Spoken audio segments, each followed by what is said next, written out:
I am June Marfori. I'm the Managing Director of POWERinU Training and Coaching Philippines, and I welcome you to POWERiNU's complimentary webinar. And now, we'll go straight ahead and introduce our speaker. Today's speaker is a cybersecurity enthusiast. She is leading the NetTrust Philippines Corporation as its Chief Executive Officer. She is an Ayala Scholar and a graduate of Manufacturing Engineering and Management at the De La Salle University. She gained global exposure early in her career and gained 16 more or plus years of valuable experiences in multinational settings, such as in Hong Kong and in Singapore.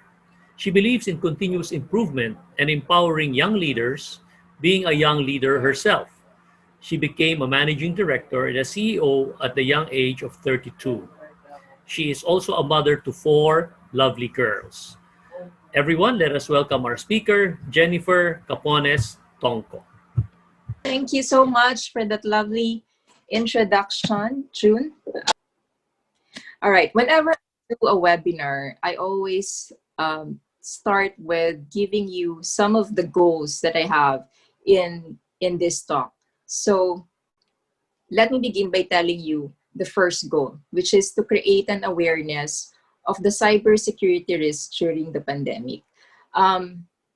We have experienced the pandemic, and there are a lot of threat actors out there who made use of this situation to take advantage of this situation for their own benefit. So I'll try to provide you with all the cybersecurity trends and what has been happening so that you will be aware and be able to know how to navigate during this pandemic.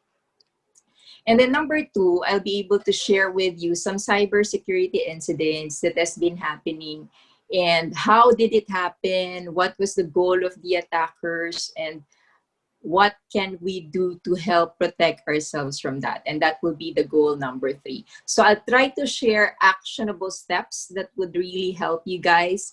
I'll try to make it as practical as possible. I'll try not to make it too technical.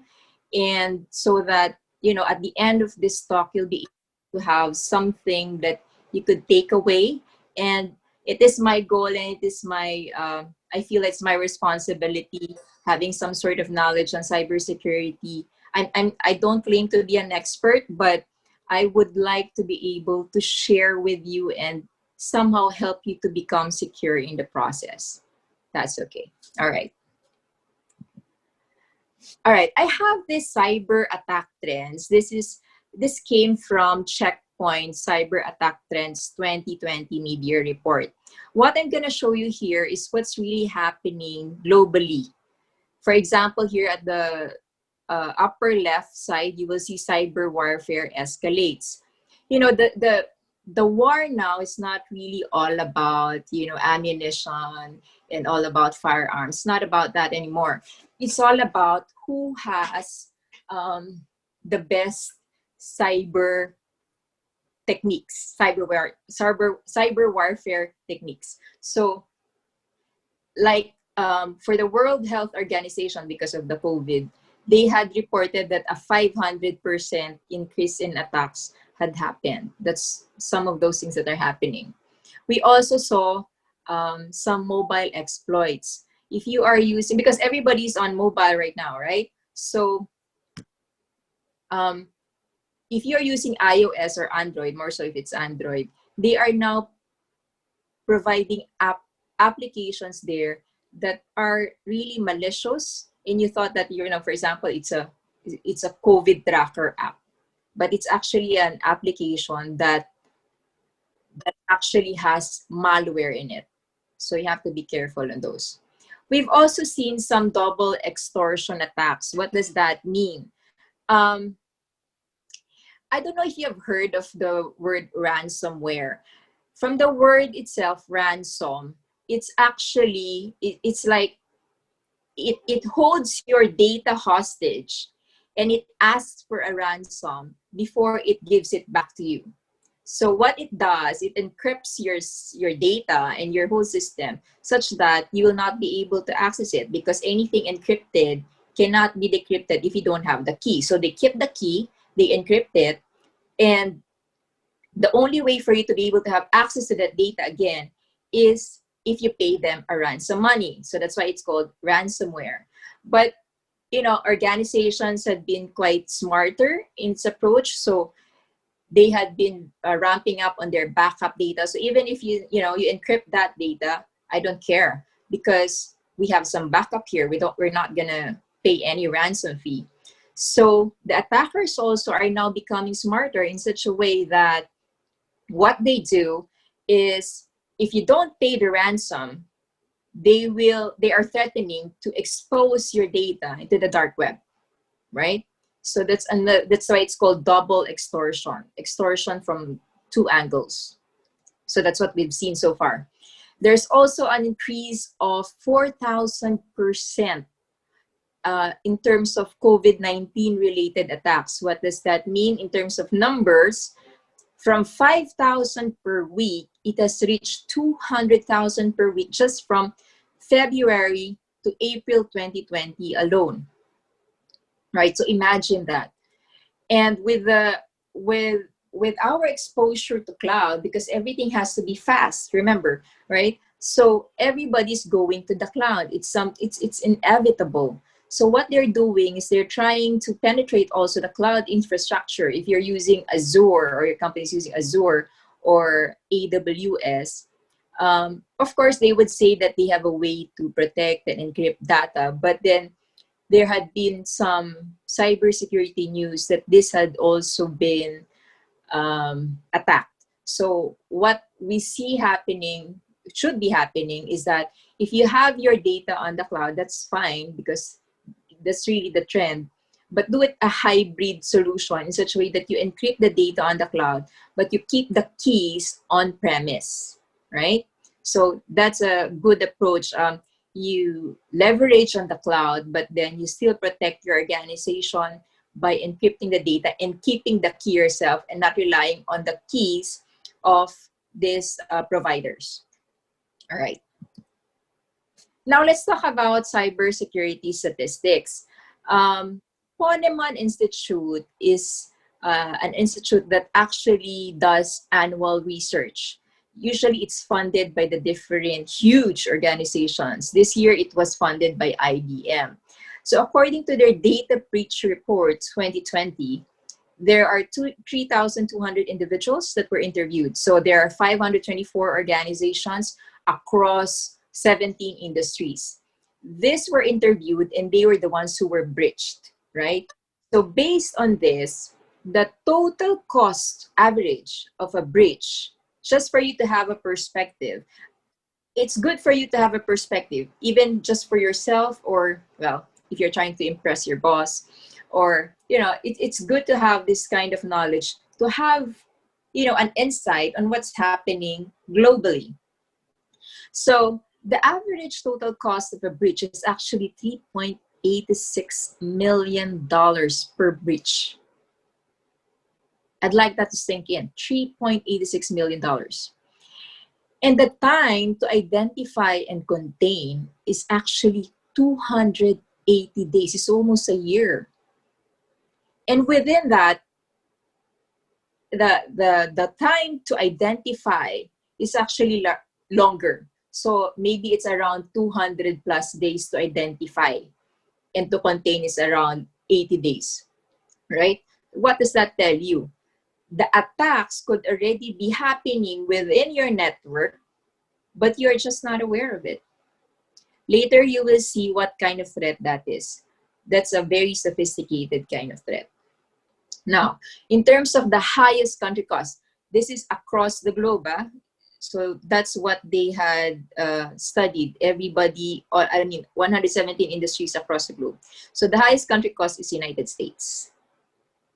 And the costliest data breach record type is PII. What is PII? That is actually personal identifiable information. What are those? Those are your name, date of birth, anything that could identify you. Maybe your email address, your mother's name. So these are costliest. And just to qualify what this PII is, because there's employee PII and there's customer PII. So this is actually customer PII. That's actually the costliest, according to the Ponemon Institute research. And the most expensive cause of malicious data breach is stolen credentials. When I say credentials, usually that's your username and passwords, or whatever it is that you use to be able to have and to be able to authenticate the system. All right. So we are talking about cost, but what for example, the 3.86 million, what does that include? So there are 4 categories of cost in an organization: the lost business costs, the detection and escalation, the ex-post response, and the notification. So what are these? It's very important for you. For example, if you are part of an organization and you are watching this webinar, you have to understand what is the cost composition in a data breach.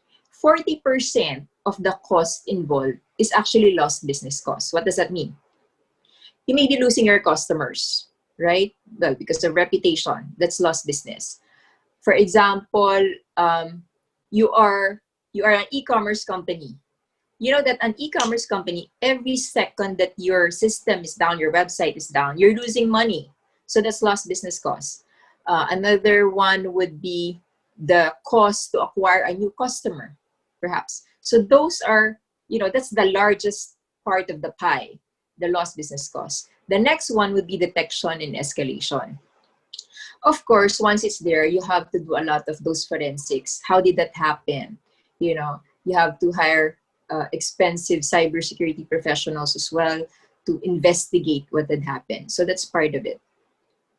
That's around 29%. And the 26% is ex-post response. Now, you might be wondering, what does that mean? Is there a cost to that? Yes. So if, for example, a credit card company has been breached, there's a cost to that. How would they respond? They will have to take out all the cards and maybe give out a new set of cards for everybody. That's a huge cost. Or maybe if the customer's data had been breached, they have to offer something to the customer saying that, okay, if something happens to you, if because of this data breach of ours, something happened to you, you are protected by this insurance. So that's another post response, right? And legal issues, right? Legal or penalties, that's also part of this. And lastly would be notification. You have to notify your customers. That also has cost assigned to it. So when they surveyed all of these individuals and organizations, 70% of them who participated in the study said that remote work, which we are all experiencing right now, would increase the cost of a data breach. And I don't know what the 30% are saying, but it's really evident that, of course, remote work would really increase that cost. And 76% predicted that it would make responding to a data breach a more difficult ordeal. As a matter of fact, with remote work, they have found that the cost of a data breach increased from 3.86 million to 4 million. That's an increase of around 150 or 180K, right? So that's just some perspective. So knowing all of this, so what are we to do? Let me tell you first, what are the methods of cyber attack? We already know that there are attacks. We already know the trends, that it's there, it's more prevalent. Throughout the course of this webinar, I'm going to talk about malware. But just so everyone is on the same page, when I say malware, what I mean is from the word itself, mal, and then ware, it's actually malicious software. That's why it's malware. So it's a malicious software. What it does is it's an application. Well, everything is application. Right? It's an application that does something that is not intended to be done, for example, by the victim, by the unknowing victim, right? Unwilling victim, right? For example, if I mistakenly downloaded a malware, is already doing something on my PC. Maybe it's harvesting all my credentials, or maybe executing commands that I'm not even doing. So those are malwares. What are the common methods of cyber attacks? Okay. These are not all, but I'm just gonna highlight this because these are most common. Um, Two of these are actually, maybe if you are an individual and you're not looking at this from an organization's perspective, you maybe don't need to bother with them, because two of these are just meant typically for organizations, for corporations. The two here, you may always be a victim. So the two of that you have to be careful of is social engineering attacks, the first one there, and the brute force attacks. I'm going to explain each one. So social engineering attacks actually uses psychology. It's psychological maneuvering techniques. No, they're using psychology to be able to trick individuals to doing something or to giving something. So what I find is that they use two methods to be able to do this. They use, one is fear, and number two is greed. Mostly fear, but I see also greed in terms of playing to the psychological and the emotions in these attacks. I'll share with you later. The second one is distributed denial of service attacks. This is in the industry what we call the DDoS. Uh, this attack is when, like for example, if a website, sometimes you would see a website is down, it may be a victim of a DDoS attack. Yan, meron na kayong takeaway. So for example, if you go to your bank and then it's suddenly down, of course you cannot assume that it has been attacked, but you can, maybe have some insights on that. Yeah? Pwede nyo sabihin na maybe it was attacked with a DDoS, right? A DDoS it's like it's being attacked by a botnet. A botnet is actually an interconnected computers or devices that, like attacks the particular network or application, so that it attacks with so much traffic and so much data that the system will not be able to handle it anymore. So nagbe-breakdown siya, right? So that's a DDoS. So you may be wondering, why would they do that? For different reasons. If it's a government website, maybe to prove a point.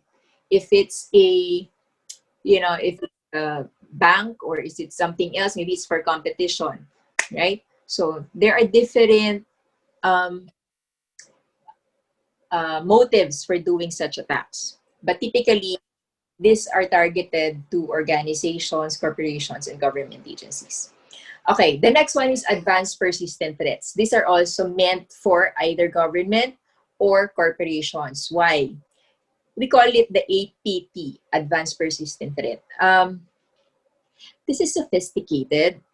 It's a very sophisticated kind of attack. Why? Because it's very patient. It can wait. It can wait for like 6 months and do nothing. What they do is they just gain an access into your network, and it just sits there doing nothing, right? It's on a stealth mode. It sorts of listen to it. So it during the time that it sits there, it gathers a lot of data and a lot of information. And when the timing is right, it will launch its attack, right? That's why it's sophisticated. And to be able to do this, the attacker has to have a lot of resources. And the reason why we're saying that this is sophisticated, usually APTs are done by nation-state actors. When I say nation-state actors, that means usually yung nation attack, cyber warfare. One such example of an APT was the Sony, one of the biggest hacks, the Sony hack, right? They stayed stealth on a stealth mode like 6 months or more. They were not detected. When the timing is right, they attacked. Suddenly The emails were exposed. There was an email of George Clooney, because it's Sony, right? Sony Entertainment, everything Sony. So all of those were exposed. They were not able to access their network, everything. So it's sophisticated, right? And the last is brute force attacks. Brute force attacks, they try to they do trial and error. So what they do, this is meant for password. So what they do is that they do trial and error to guess your password. When I say that, I don't mean, just me trying to guess your password like manually. They use a software to be able to try out different combinations, to be able to know and hack your passwords. That's why passwords is very dangerous. So you have to handle it carefully, because if you think that, oh, nobody could guess my password because it's very complicated, it helps, but it's not foolproof. Okay? All right. A while ago, you see here, social engineering attacks. So I want to deal more with this. What are social engineering attacks? Some examples. I have 4 here: phishing, spear phishing, quid pro quo, and tailgating. What is phishing? No, not the fishing with the fish, okay? Phishing is actually done typically via email and via chat. What do? They try to lure you in clicking a link or opening an attachment. And in so doing, maybe you will have a uh, download of malware, or you might be installing the malware in your own PC. So that's phishing. And phishing means impersonating a particular corporation, organization, or a person.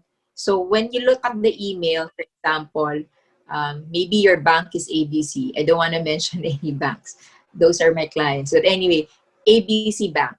So meron talagang banks na medyo prone sa phishing because they're very popular, right? If you look at your email, they will show there, oh, you have been compromised. Please log in, and so that we'll be able to update you and things like that. Or somebody has been using your credit card. Log in here, and so that we can support you. Something like that. It looks like it came from ABC, and you have ABC, you have an account with ABC Bank. So that's already a phishing attack. Later, I'll show you how to determine that, how to take care of yourself and maybe more careful and cautious when it comes to email. Spear phishing is actually almost the same as a phishing attack. The difference is that spear, like spear, is very targeted. Phishing kasi it's mass send. They send it to everybody. So, and that's the reason why they use the more common banks, kasi the chances of them having a bank with that ABC Bank is higher. Spear phishing, they know their target. And usually the target are the C-level, CEO, CFO, and they really study their targets. For example, a lot of breaches were done where the targets were CEO or CFO. They would say, okay, for example, I'm the CEO and my CFO's name is Anthony. But then I usually call him Tony, for example. They would study that, and they will craft an email saying, hey, Tony, can you please transfer 1 million to our supplier account? This is the account. It has to be fast because blah, blah, blah, right? They mimic the style of the CEO in terms of how they talk to each other.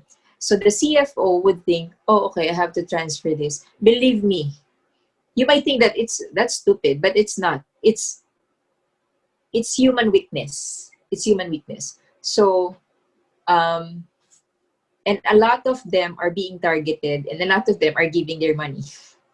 That's the sad part. Okay? Quid pro quo is a Latin phrase which means something for something. So it's a promise of a service for something else. So in this case, for the attack to happen, you have to give your, for example, login credentials in exchange for something. So they typically impersonate an IT professional. So for example, like an IT support. So magpe-pretend sila that they're the IT support. Hey, somebody's been logging to your account. Can you please log in here so that I'll be able to support you? Or give me your username and password. This could be done via phone.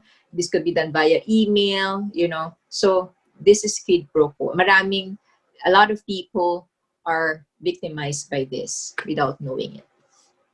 Lastly is tailgating or piggybacking. This, out of the four social engineering attacks, this is done offline. The three are done, could be done online.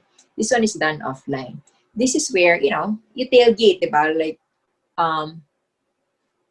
it's where you gain a physical access to a particular secure part of the corporation. For example, the data center where all the servers are, right? So you would pretend that, you know, oh, I forgot my ID. Can you open it for me? So something like that. Or tailgating, they opened it and then you just went tailgating behind them, right? So those are just some of the social engineering attacks. And I find that a lot of the attacks out there it's really all about social engineering because they're targeting the weakest link, which is us, the human weakness, our emotions and our psychological disposition. All right, so I'm done with goal number one. You already have an awareness of the trends, of what are the attacks out there. Now, I'm going to share with you some cybersecurity incidents that had been happening during this time of pandemic. Right, let's start. I just want to share, no, I'm usually used to doing talks like this in a larger setting, not in a large setting, but in like face-to-face kind of setting where I see the reactions and we can interact. But anyway, it's already a Zoom phenomenon. We have to adapt to the new normal. So this is how it is. I want to let you know that there's also cyber attacks when it comes to Zoom, but they have already patched it up. So hopefully nothing happens again. But during that time, there were a lot of Zoom bombing. And how did they do that? Hacking, social engineering. What is the result? Pornography. They would show pornographic photos. Like for example, we're doing this Zoom right now, right? Biglang magpapop up na either pornography or hate language. So what their intentions are is just trophies, bragging rights that they're able to do that. You know, it's their trophies when they see those reactions, like fearful reactions or things like that. So how did they do that? So there are kasi protected Zoom video calls, right? So there are no password. So it's good that POWERinU uses password and they're very particular with security. So good job there. Okay, now this is one of the most notorious recently cybersecurity attacks mainly because this involves celebrities, high-profile individuals. If you're using Twitter and you had logged in or you checked your Twitter on July 15, you would have seen, if you're following Bill Gates, Jeff Bezos, and the other celebrities, you would see something like this. So everyone is asking me to give back. Now's the time. So basically, what they're saying is that send me $1,000 in Bitcoin. I can send you back 2,000. More like for charity purposes. Since it's really, because there's that, you know, check mark. It's really coming from Bill Gates. Really coming from Jeff, right? Parang ang hirap namang paniwalaan na lahat sila all at the same time that was hacked. But yes, Twitter was hacked. And it's interesting how they did that because they use a combination of social engineering and hacking. what they did was, you know, SIM swapping, right? You're able to gain an access to a phone number using SIM swapping. And then they were able to convince a Twitter employee that they're from IT.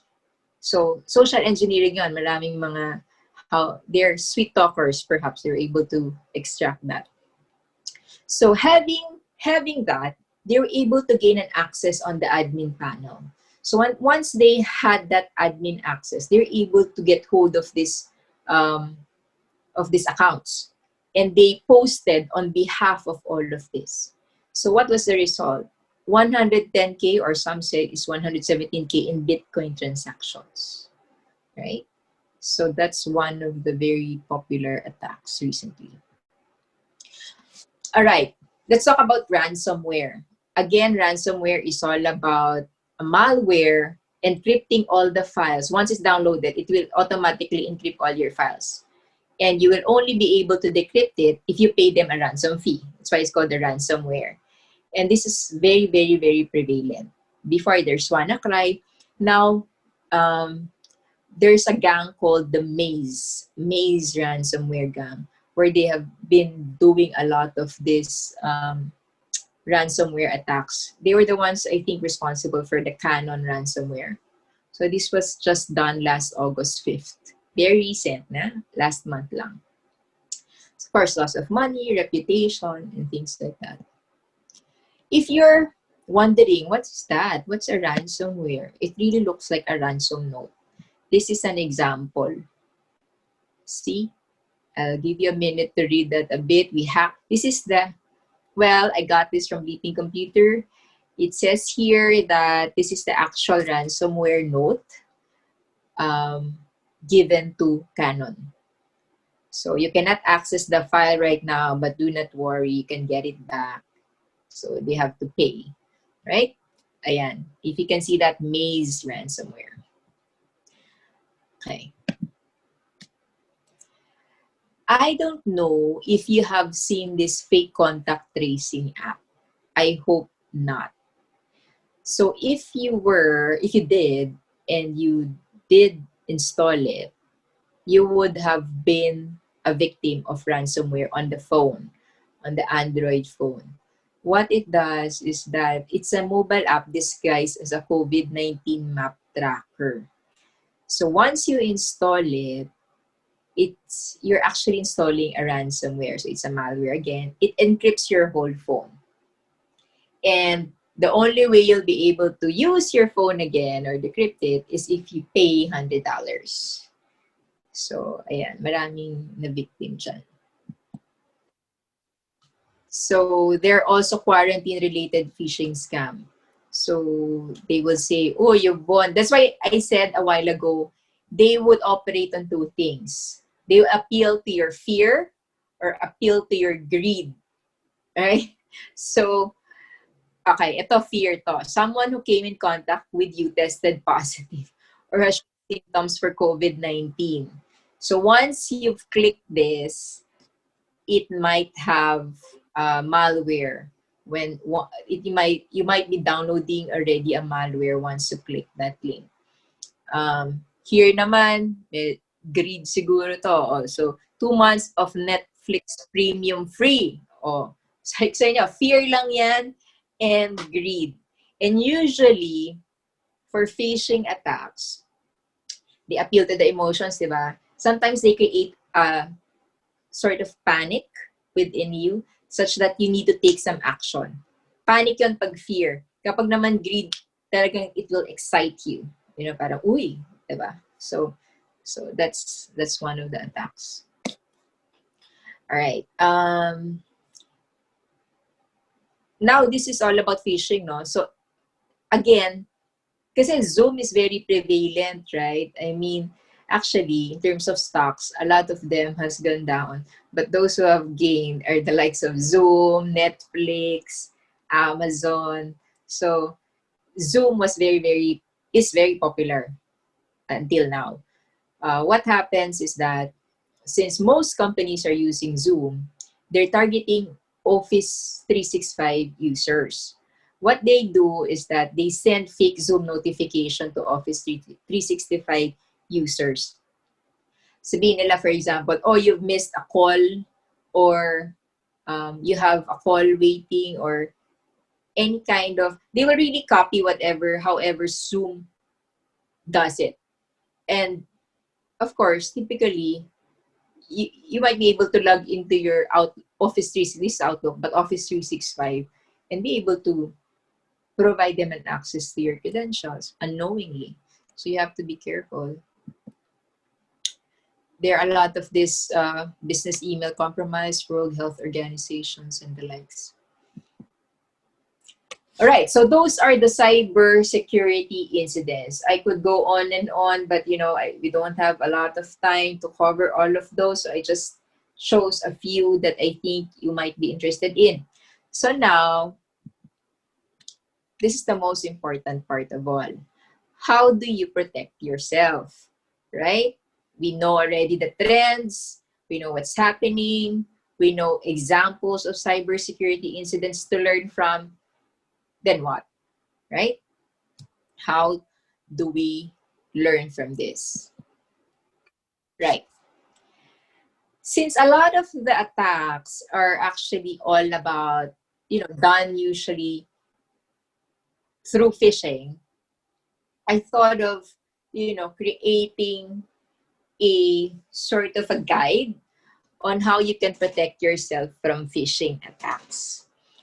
First and foremost is P. If you've noticed, para madali nyo itong ma-remember, there's a word, prank. So it's like a prank, diba? When somebody's phishing you, it's like a prank. So remember prank. P stands for presence of mind. Don't panic, because again, I told you they're appealing to that. So you will panic. Oh, you have been you're a suspect of COVID-19 because you had been exposed. So the tendency is, oh my God, I need to be able to know what's happening. So you click on that link. Please don't, right? Presence of mind. Don't feel pressured in doing any action. Any email that really tells you, do it now, run away from it, right? You can still verify, right? Or, if something tells you there's a huge sale only happening now until 2 hours from now, click this now. So the sense of urgency, they will appeal to that. Number 2, R. So if you've already seen it, so don't panic, report it. Talk to your IT support or whoever it is, right? Report it and say, I got this. Is this a scam, or is it something that we should be aware of? So report it. A, awareness. You have to check the email address. I'll teach you how. Okay. Be aware of the sender and the domain of the email address of the sender. Don't just look at from the name. Madali kasi yun, sabihin niya from ABC Bank. Look at the email address. I'll show you here in the next slide. Wait. Okay. Let's see here. It says here from World Health Organization. If you only look at that, it looks like from WHO. But let's look at the @ It's who.int-covid blah, blah, blah, @ You see this so long?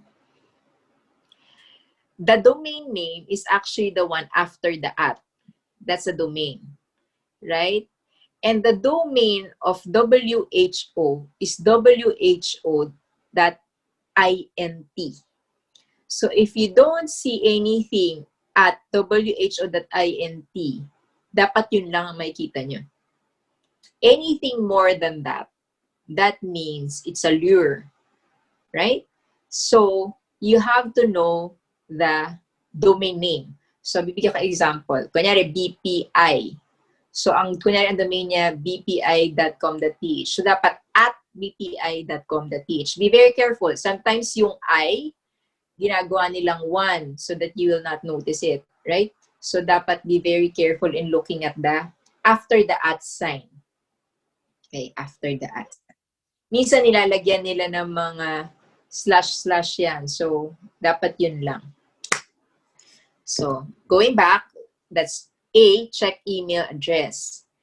N as in never. Never. No to links. Never click links.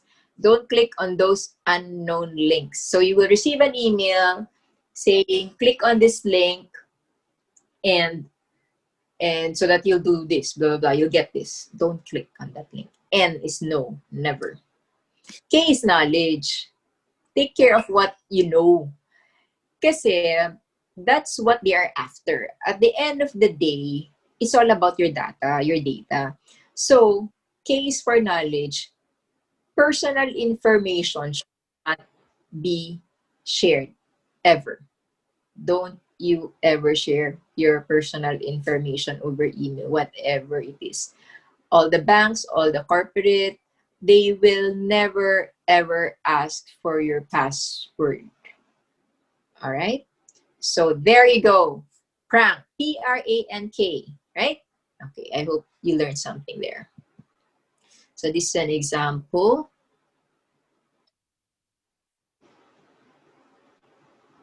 So ito, you see, look at this. CDC-gov.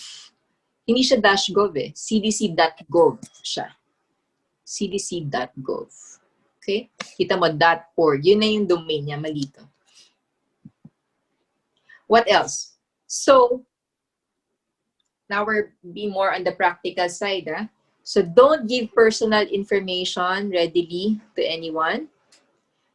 Use social media with caution. Again, be careful what you share in your Facebook, in your Instagram. Don't, well, I understand that, millennial nation.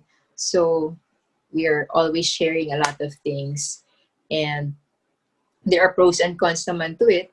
Just do it with caution. Try not to give out a lot of your information in Facebook. So like for me, I don't really put my full name there just in case, somebody gets hold of it. Yeah. So sometimes kasi it's not you, it's your friends. So your friends are your weakest link sometimes. Then they give all of your data, right? So try not to give out as many information as you can in your social media accounts. Right? Huwag nyo nalagay doon lahat ng mga date of birth, address, where you went to school, because those are social engineering data for the attackers. So try not to put who's your husband or wife. So your friends naman would know that, right? Always use your own device. This is interesting. So I hope I have time pa. No? So you use your own device. Why? For example, you go to a certain, maybe to your bank, and then you have to log into your internet banking. Don't use anybody's laptop. So, kunyari, yung bank teller's laptop, you palagin nga, ganun. Don't do that. Because, for one, even if you know how to clear the cache, there are certain keyloggers that would retain the password that you have input there. So, there's something like that you have to be wary of. So just use your own device. Again, never disclose passwords and pins.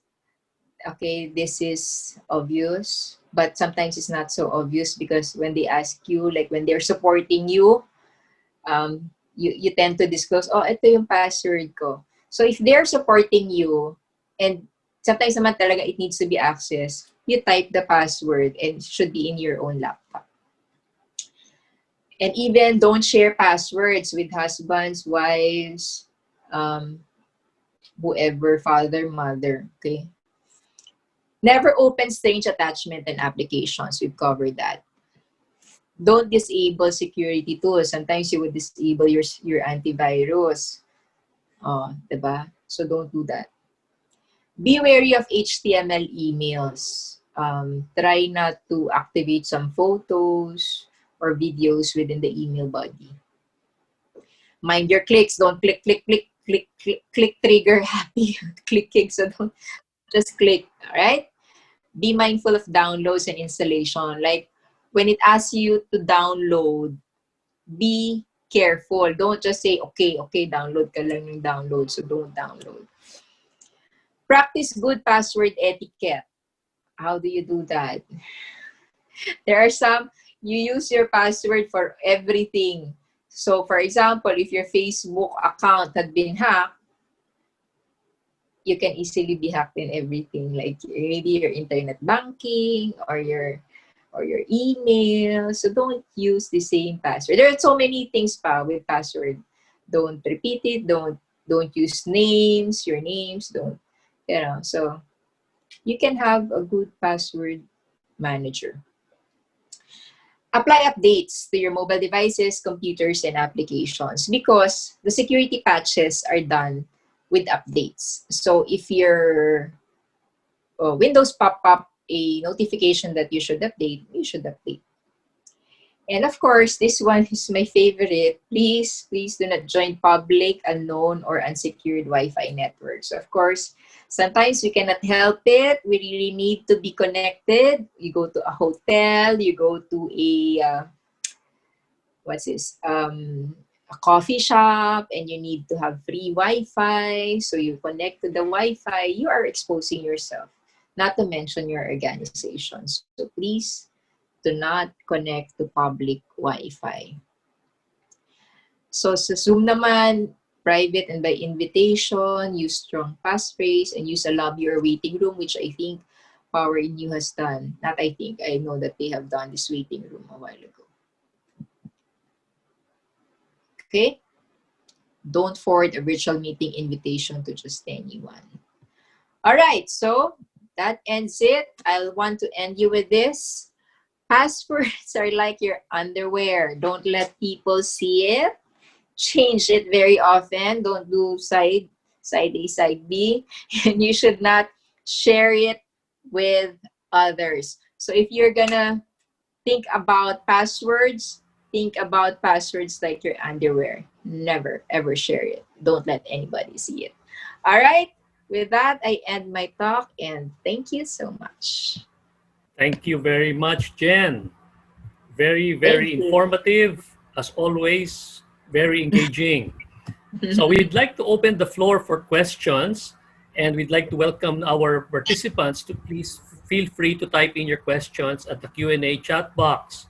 In the meantime, Jen, before we raise any of these questions that may come up from the floor, let me just ask you a very quick one or two questions if time will allow. Can Okay. you get a malware just by opening email?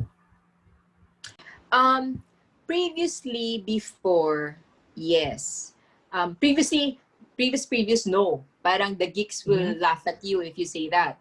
And then what happened was HTML happened. So it's actually where, you know, it becomes better looking in the email. It's not just plain text. You'll have photos and things like that. So Outlook and the other email apps had been compromised such that if you just see it in the preview pane, it will already create some activities there which will already expose you. But Okay. now recently, with all of these Okay. apps, they are disabling all of these photos already. They would ask for your permission before they download anything. So now it's already safe. You don't need, just by opening it will not do you harm, right? But Okay. if you open a link or an attachment, that's that's a problem. Okay. Okay. Thank you, Jen. Here's a question off the floor for you, Jen. Okay. Now, Shopee and Lazada are vastly used. Can we be hacked through them? Um, yes. Yes, in a way. So for example, you know, they have a way there to store your credit card details, right? Mm. You can store your credit card details, your whatever details that you would want for you to be able to pay easily. So Okay. in the event that that corporation had been hacked, then they will be able to get an access on that data as well. Okay. So this is what usually happens with um, customer data breaches. Ang nahahack Okay. yung corporation who holds your data. And that's the reason for the Data Privacy Act. Okay. Thank you, Jen. Jen, I'll go back to one of your last slides about Okay. passwords. Okay. Because the reality is, and I know you kind of mentioned as much as possible, don't use the same password for everything. But the reality is, Jen, sometimes or often we have to remember so many passwords, and it seems to be the easiest thing to at least have some kind of similarity. Otherwise, Yeah. even especially for people like us who are a little bit older, our memories things seem to fail. You know, it's so difficult to remember different passwords for so many things. Is there a one-stop shop solution for that? First of all, I think you're still very, very sharp.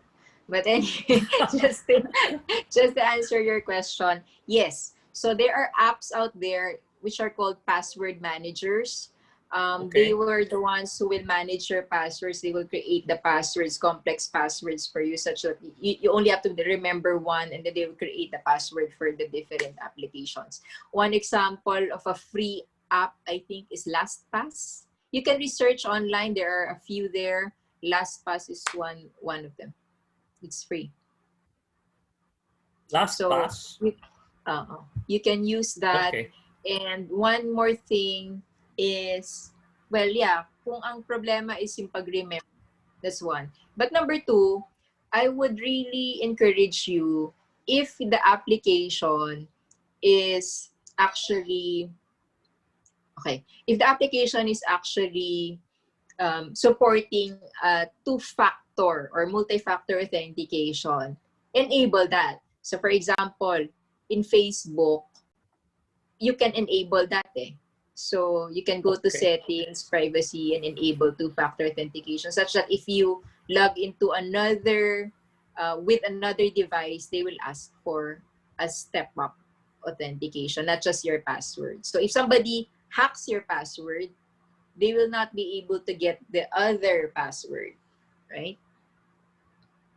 Okay. Okay, thank you, Jen.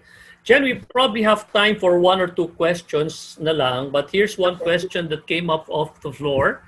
What Yeah. anti-malware can you recommend? Nako, baka mag-endorse ka niyan. Oo nga. So mahirap. Well, it depends. It depends really, no?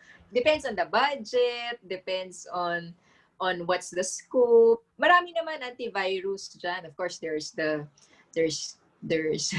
okay, sige, there's Trend Micro, there's, well, I'm using Mhm. Checkpoint. Oh, yan, free advertisement si Checkpoint. I'm using Checkpoint for my device.